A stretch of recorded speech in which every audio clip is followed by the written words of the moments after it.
12 મહિના તમે કદાચ ભોગ ન ધરી શકો સખડી, પણ વર્ષે એકવાર સંકલ્પ કરો કે ઠાકોરજીને ઘરે હું ભલે સૂક્ષ્મ તો સૂક્ષ્મ પણ અન્નકૂટ ઉત્સવ ચોક્કસ કરીશ. આ 12 માસની સામગ્રીની સેવાનો ઉત્સવ છે. આ એક યજ્ઞ છે.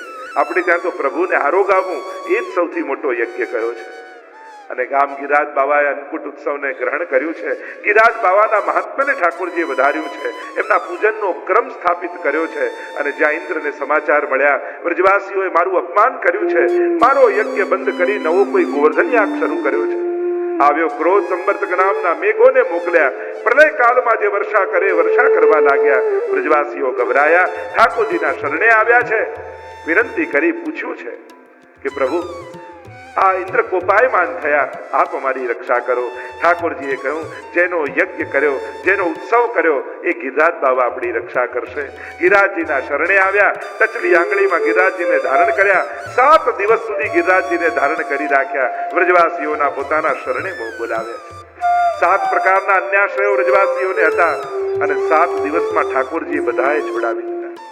પ્રભુ કૃપા કરે તો સાધન બળ ન આપે, પણ સાધનોમાંથી ભરોસો હટાવી અને સ્વયંમાં ભરોસો બેસાડી. પ્રભુ સગવડતા અને સાધનો આપે એ પ્રભુની કૃપા નથી. પ્રભુ સાધનો ઉપર અવિશ્વાસ અને ભગવાન ઉપર વિશ્વાસ બેસાડે એ જ ઠાકોરજીની વિશેષ કૃપા છે. વ્રજવાસીઓને જ્યાં જ્યાં ભરોસો હતો, આજે બધોય ભરોસો ઉઠી ગયો. ઠાકોરજીના ચરણોમાં ભરોસો બેસી ગયો. કારણ કે ભરોસો એના પર કરવો જે શાશ્વત હોય. નશ્વર વસ્તુ પર ભરોસા કરશો તો એ વસ્તુ તો નહીં રહે, પણ એ તમારો ભરોસો એ તોડશે.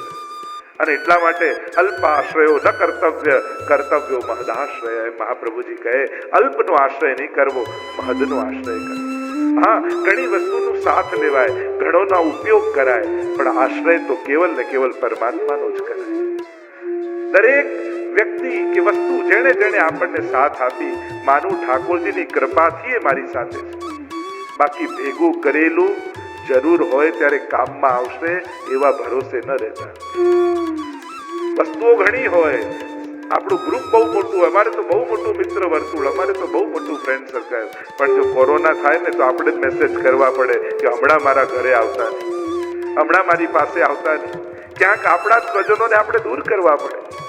મૂળ વાત એ છે કે ખરેખર જરૂર હોય ત્યારે જોડે આવીને ઉભો રહે ને, એ જ સાચો સાથીદાર કહેવાય. અને એ છે આપણા પરમાત્મા. અંત સમયમાં જ્યારે કોઈ સાથ આપી શકે એમ નથી, ત્યારે પરમાત્મા આપણી જોડે આવીને ઉભો હોય છે. પ્રભુએ અનન્ય આશ્રય પ્રગટાવ્યો.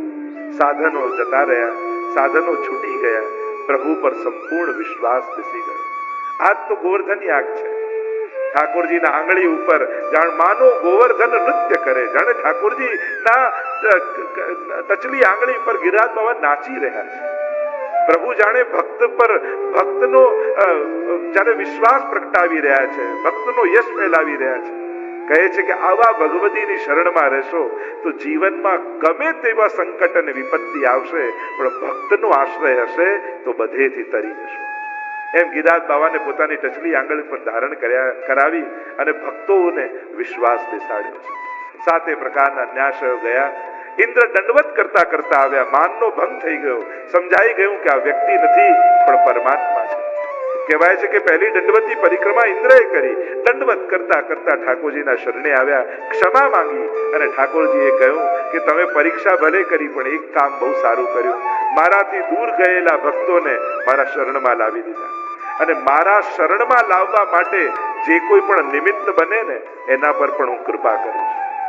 કદાચ તમે મંદિરે ન જઈ શકો, પણ મંદિરે જવું એમ કોઈને પ્રેરી શકો ને, તો એ ઠાકોરજીની કૃપાના તમે અધિકારી છો. કોઈની ભક્તિ માટે, કોઈના સત્કાર્ય માટે, કોઈના સદવિચાર માટે નિમિત્ત બનવું એ પણ ઠાકોરજીની સેવા છે. ઇન્દ્રને ક્ષમા આપી છે અને આમ અન્નકૂટ ઉત્સવ દ્વારા ઇન્દ્રમાન ભંગ થયું. અને જય જય લાલ ગોવર્ધન ધારી ઇન્દ્રમાન ભંગ કીનો હો. ઇન્દ્રના માનનો ભંગ કર્યો. કારણ કે આપણા ઠાકોરજીનું એક નામ છે દેવ દમન શ્રીનાથ.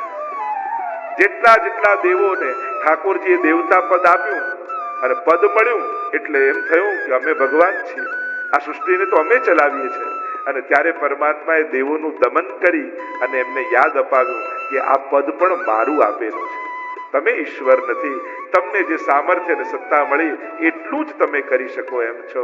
અને આમ સર્વ દેવોનું દમન પરમાત્માએ કર્યું. એ બ્રહ્માજી હોય, ઇન્દ્ર હોય, કામદેવ હોય, વરુણ દેવ હોય, એટલે પ્રભુનું નામ પડ્યું દેવ દમન. આમ અન્નકૂટ ઉત્સવ ઉજવાયો. દિવસો જવા લાગ્યા. લાભ પાંચમ આવી, ગોપાષ્ટમી આવી. પ્રથમ ગૌચારણ ચલેરી કનાઈ. ગોપાષ્ટમીના દિવસે ક્રમનો કુંવારો ઠાકોરજીને આપણે ત્યાં આરોગાવવામાં આવતો હોય છે. ઠાકોરજી આજના દિવસે પ્રથમ ગૌચારણ, પ્રથમવાર ગૌચારણ કરવા માટે પધાર્યા. ગૌચારણ લીલા એ બહુ વિશેષ લીલા છે. મહાપ્રભુજીએ તો અદ્ભુત સુબોધનિધિ લખ્યા છે. નવે નવ રસોનું દાન ઠાકોરજી ગૌચારણ કરતા કરતા સખાઓને કરે છે.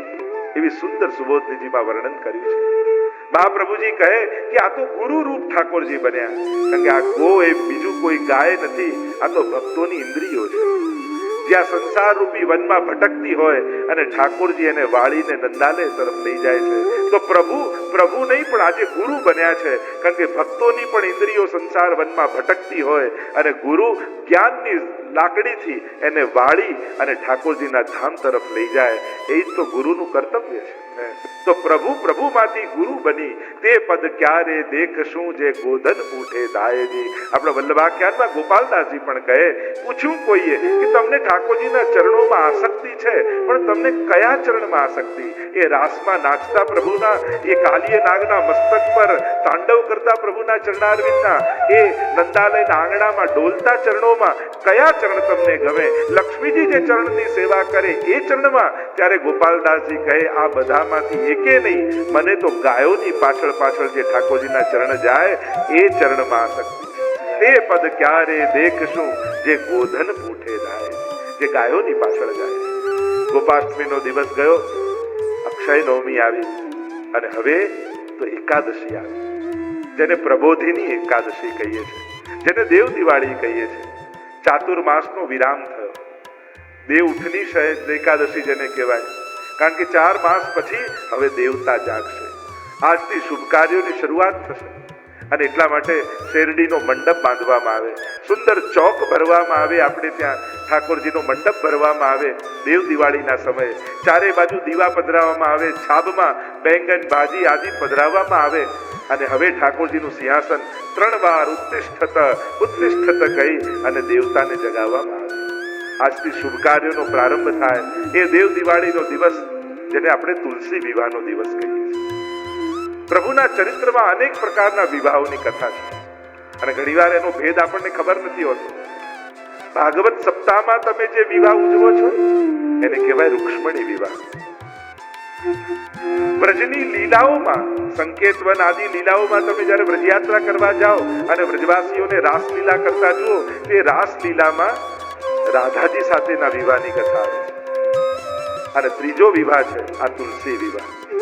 કૃષ્ણ ચરિત્રમાં આ 3 વિવાહો અતિ પ્રસિદ્ધ છે. રૂક્ષ્મણી વિવાહની આપ કથા જાણો છો. પ્રભુ હરણ કરીને લઈ ગયા અને પ્રભુએ સ્વીકાર કર્યા. રાધાજી સાથેના વિવાહની કથા, અનેક ગાથાઓ, અનેક પ્રકારથી ભક્ત ચરિત્રોમાં અને વિવાહ ખેલના પદોમાં આપણે ત્યાં આવત હે ગઠ જોડે, યુગલવર આવત હે ગઠ જોડે. ગોપીજનો ભેગા મળી અને દિન દુલે મેરો કુંવર કનૈયા, તો રોજની લીલા છે. ઠાકોરજી અને સ્વામીજીના વિવાહ કરાવે છે, અને એવા વિવાહ ખેલ થાય છે. આપણે ત્યાં તો પ્રભુ માટે આ બધી લીલાઓ ખેલ છે, કારણ કે રાસના 4 ભાગ: દાન, માન, ખેલ અને રાસ. આ બધી રાસલીલાને અંતર્ગત લીલાઓ છે. નિત્ય ઠાકોરજી સ્વામીજી સાથે વિવાહ થાય, અને માન ધરે, દાન ગ્રહણ કરે, ને છેલ્લે રાસ થાય. આ રાસલીલાને અંતર્ગત છે. અને ત્રીજે પ્રસિદ્ધ કથા છે તુલસી વિવાહ. એમ તો આ વિષ્ણુ દેવતાનું ચરિત્ર છે. પ્રસિદ્ધ એવી કથા પ્રાચીન છે, જાલંધર અને તુલસીના વિવાહ. દેવતાઓનું સ્વર્ગ ન જતું રહે એટલા માટે પ્રભુએ લીલા કરી, તુલસીજીનો સ્વીકાર કર્યો, શ્રાપ આપ્યો. પ્રભુ વિષ્ણુ દેવ પોતે શાલિગ્રામ રૂપે પ્રગટ થયા. તમે પથ્થર થઈ જશો.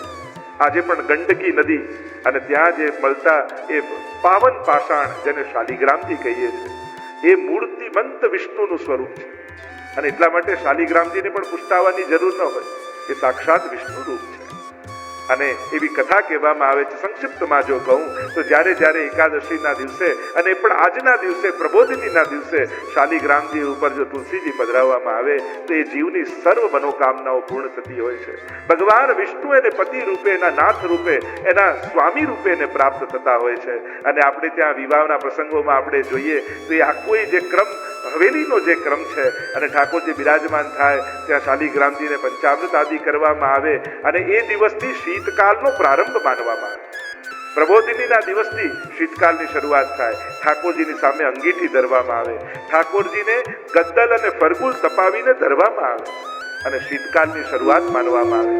આ તુલસી વિવાહનો પ્રસંગ. એમ અનેકવિધ પ્રકારના પ્રભુના વિવાહોની ગાથા છે. પણ આપણે તો પ્રભુને કહીએ કે અમારો વિવાહ તો ઠાકોરજીએ, મહાપ્રભુજીએ બ્રહ્મ સંબંધ દ્વારા આપની સાથે કરાવ્યો છે. 4 ફેરાઓમાં 4 વચન આપ્યા છે. પહેલા ફેરામાં અષ્ટાક્ષરનું વચન, જાણે સગાઈ થઈ અમારી. બીજા ફેરામાં બ્રહ્મ સંબંધ કરાવ્યો. ત્રીજા ફેરામાં અમારા માટે ઠાકોરજી અમને એમ પધરાવ્યા, સેવાનું વચન.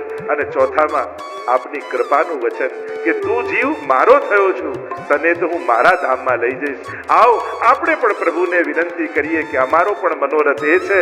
તુલસી વિવાહ પ્રબોધિનીના દિવસો પસાર થયા, શીતકાલ પ્રારંભ થયો અને હવે ધીરે ધીરે દિવસો જતા ગયા.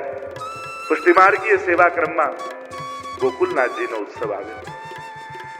માલા તિલકના રક્ષણહાર એવા ગોકુલનાથજી, વાર્તા સાહિત્યના દેનહાર શ્રી ગોકુલનાથજી, અને ગોપાલદાસજીના શબ્દોમાં કહું તો તાત તણો પ્રતિબિંબ રે રસના.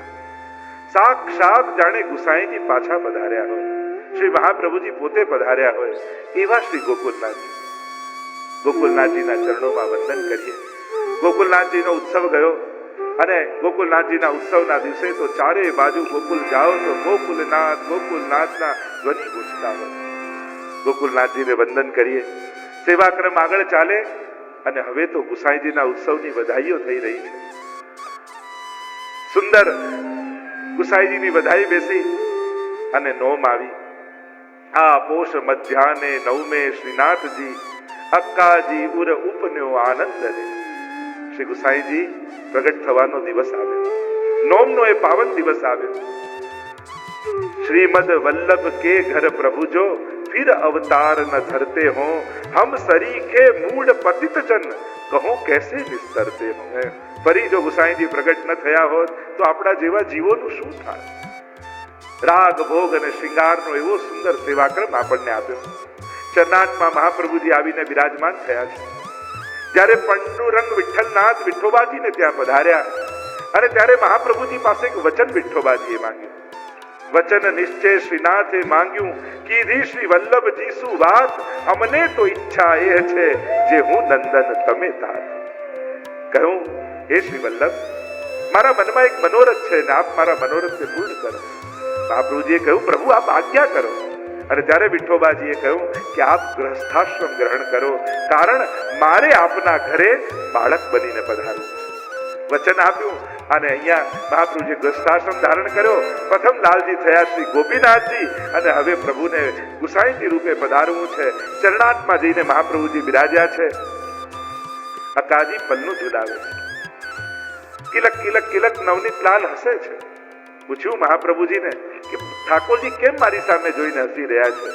ત્યારે મહાપ્રભુજીએ કહ્યું કે આજ લાલન આપના ઘરે બાળક બનીને પધારશે એટલે આપને જોઈને હસે છે. નોમનો દિવસ આવ્યો, ગુસાઈજીને પધારવાની ઘડીઓ આવી અને એટલામાં એક બટુક સંન્યાસી ચરણાટમાં રહેતો. એને ઠાકોરજી, એને ત્યાં વિઠ્ઠલનાથજીનું સ્વરૂપ હતું. ઠાકોરજી આજ્ઞા કરી કે હમણાં ને હમણાં તું મને મહાપ્રભુજીને ત્યાં પધરાઈ આવો. અને વિઠ્ઠલનાથજીનું સ્વરૂપ લઈ એ બટુક સંન્યાસી આવ્યો મહાપ્રભુજીને ત્યાં. અને જ્યાં મહાપ્રભુજીને પધરાવ્યા ગોદમાં અને કહ્યું, ઠાકોરજી મને આજ્ઞા કરી છે કે હું આપને પધરાવી દઉં. એટલામાં એક દાસી દોડતી આવી અને કહ્યું, બધાઈ હૈ, બધાઈ હૈ, બધાઈ હૈ. પૂછ્યું, કહા ભયો? કહ્યું, આપકે ઘર લાલન ભય. કેમ આટલા સમયમાં વર્ણવી શકાય, પણ શ્રી ગુસાઈજી પરમ દયાલ કી જય. આ જયમાં ગુસાઈજીના સર્વ ચરિત્રો સમાઈ જાય છે. એમના જેવું ઉદાર કોણ છે, એમના જેવું કૃપાલ કોણ છે. આ ગુસાઈજીનો ઉત્સવ જલેબી ઉત્સવ તરીકે પણ ઓળખાય છે. સેવાક્રમમાં આ બધા જાણો છો, આજના દિવસે વિશેષ રૂપે જલેબીનો ભોગ ઠાકોરજીને ધરાય છે. કથા પ્રસિદ્ધ છે. ગુસાઈજીનો જન્મોત્સવ આવ્યો. શ્રીનાથજીએ રામદાસ કુમનદાસને ભેગા કર્યા અને આજ્ઞા કરી કે ગુસાઈજી તો મારો ઉત્સવ હંમેશા ખુદ ધામધૂમથી ઉજવે છે, પણ આજે ગુસાઈજીનો ઉત્સવ છે તો મારે એમનો ઉત્સવ ઉજવવો છે. અરે કઈ રીતે ઉજવીશું? અરે જેવા ગુસાઈજી રસાત્મક છે એવી સામગ્રી સિદ્ધ કરો, જલેબી સિદ્ધ કરો. અને કુમનદાસ સામગ્રી લઈને આવ્યા, રામદાસ લઈને આવ્યા, જે વૈષ્ણવે દ્રંચક સામગ્રી બધી જ પધરાવી અને કહ્યું કોઈ ગુસાઈજીને કહેતા નહીં, હું ગુસાઈજીને પહેલી વધાઈ આપીશ. અને આખી રાત જલેબીની સામગ્રીઓ સિદ્ધ થઈ છે. ટોકરાના ટોકરા સિદ્ધ થયા છે. અને બીજા દિવસે ગુસાઈજી જ્યારે પધાર્યા રાજભોગ ધરવા માટે, અને જુએ તો રાજભોગમાં મુખિયાજીએ જલેબીના ટોકરા ભોગ ધર્યા. પૂછ્યું, અરે બાબા ये सामग्री कहां से आई, કેમ આવી, આજે શું છે? અને ત્યારે શ્રીનાથજીએ કહ્યું, કાકાજી આપને જન્મ દિવસની બધાઈ હો. આજે આપનો જન્મ દિવસ છે. પ્રતિ વર્ષ આપ મારો જન્મ દિવસ ધામધૂમથી ઉજવો છો. આજે મેં આપનો જન્મ દિવસ ઉજવ્યો છે અને જલેબીની સામગ્રી સિદ્ધ કરાવી છે. અને એ દિવસથી આ દિવસને જલેબી ઉત્સવ તરીકે પણ આપણે ઓળખીએ છીએ. વિશેષ રૂપે આજના દિવસે જલેબીની સામગ્રી ઠાકોરજીને ધરવામાં આવે છે. આમ ગુસાઈજીનો ઉત્સવ ઉજવાયો. હવે તો શીતકાલનો પ્રારંભ થયો છે. ધીમે ધીમે શીત ભારે થવા લાગ્યું. મકર સંક્રાંતિ આવી, ભોગીનો ઉત્સવ આવ્યો. ભોગી ભોગ કરત સબ રસકો, અને તિલવા આદિ ભોગ ઠાકોરજીને ધર્યા છે. બધો જ તહેવારો, દરેક ઉત્સવો હિન્દુ ધર્મમાં જે ઉજવાય એ બધા આપણા સેવાક્રમમાં ગુસાઈજીએ વણી લીધા છે. શીતકાલ ભારે થયો. ઠાકોરજી ભારે ગદ્દલ અને રજાઈ ધરે, મોજાજી ધરે ચરણારવિંદમાં. અને હવે તો ભક્તોને તાપ થાય. શ્રીનાથજીનું કેવલ મુખારવિંદ દેખાય, શ્રીઅંગના દર્શન ન થાય. હૃદયમાં તાપ અને વિરહ ઉત્કટ થયો છે. દિવસો વીતવા લાગ્યા. નંદાલયના આંગણામાં ઉગેલા વૃક્ષ ઉપર કોયલે મધુર ટહુકાર કર્યો. સુંદર કોયલના સ્વરો સંભળાવા લાગ્યા. અને વસંત પંચમીનો દિવસ આવ્યો. અલૌકિક કામદેવના પ્રાગટ્યનો ઉત્સવ છે. આજથી વસંતનો પ્રારંભ થાય, ખેલનો પ્રારંભ થાય. અને ઠાકોરજી હવે ચરણારવિંદ ઢાંકી દેવામાં આવે, સફેદ સાજ આવી જાય. આજનો દિવસ એ પ્રદ્યુમ્નજીના પ્રાગટ્યનો દિવસ, જે અલૌકિક કામદેવના અવતાર છે. ઠાકોરજીને ચોવા, ચંદન, અને અબીર અને ગુલાલથી ખેલવવામાં આવે. હવે તો ગોપીજનો આવે અને ઠાકોરજી પણ ફેંટમાં ગુલાલ ભરીને રાખે. અને જ્યાં ગોપીઓ દર્શન કરવા આવે અને રાજભોગ સમયે ખેલાવે ઠાકોરજીને, ઠાકોરજી પણ મુઠ્ઠી ભરીને ગુલાલ ગોપીઓના મુખમાં નાખે. પ્રભુ આખું શરીર રંગી દો, નેત્રોમાં ન નાખો. ઠાકોરજી કહે, હું તો નેત્રોમાં જ નાખીશ, કારણ કે તમારા નેત્રો બંધ થાય તો આ ખેલના દિવસોમાં મારે તમારા દર્શન કરવા છે. 40 દિવસ ખેલના હોય, 10 દિવસ વસંતના, 10 ફાગના, 10 ધમારના અને 10 હોરીના. ચારે યુથોને 10 પ્રકારની ભક્તિ ઠાકોરજી સિદ્ધ કરે. વચ્ચે મહાવત સાતમ શ્રીનાથજીનો પાટોત્સવ આવે. મોજાજી આજથી વડા થઈ જાય. અને શ્રીનાથજી બાબા આજના દિવસે સતગરામાં ગિરધરજીને ત્યાં પધાર્યા. અને એવો ખેલ થયો. ગુસાઈજીના સાથે લાલજી, વહુજી, બેટીજી જે કાંઈ ઘરમાં હતું બધું શ્રીનાથજીને સમર્પણ કરી દીધું. અને સમર્પણનો ઉત્સવ એ આ શ્રીનાથજીના પાટોત્સવનો ઉત્સવ છે. ખેલ ધીરે ધીરે ભારે થતો ગયો. 40 દિવસ થયા અને હવે તો હોળીનો દિવસ આવ્યો. મેં શ્યામ કી હોલી, એ જ તો હોળી છે. પ્રભુના થઈ જવાના દિવસ એ જ હોલીના દિવસ. યા હોરી સો હોરી, થઈ ગયું એ થઈ ગયું. ફરી નવેસરથી જીવન શરૂ કરવાના દિવસો એ હોળીના દિવસો છે. અને બીજા દિવસે ડોલનો દિવસ. આ હોરી અને ડોલનો દિવસ એવો ભવ્યતા અને ધામધૂમથી ઉજવાય. હવે તો ઠાકોરજી અને વ્રજભક્તો, કારણ કે ચરણ ઢાંકી દીધા 40 દિવસ, એટલે હવે દાસ ભાવ નથી, હવે તો સાખ્ય અને માધુર્ય ભાવ છે. હવે તો કપોલ ખેલાવાનો મદ ભાગ્ય વ્રજભક્તોને મળ્યા છે. અને ઠાકોરજી સાથે ભારે ખેલ વ્રજભક્તો કરે છે. અને એ દિવસોમાં ઠાકોરજી રસિયા ગાવાય. રસિયા તો ઠાકોરજી છે. અને પ્રભુ કેન્દ્રમાં રહી અને જે રીતે વ્રજભક્તો હોલી કરે, ચારે બાજુથી એક જ સ્વર હોલીના દિવસે આવે, હોલી હે ભાઈ હોલી હે, હોલી હે ભાઈ હોલી હે. અને આખા વ્રજમાં રસિયાઓ ગાતા ગાતા ઠાકોરજી હોળીનો ઉત્સવ ઉજવે છે.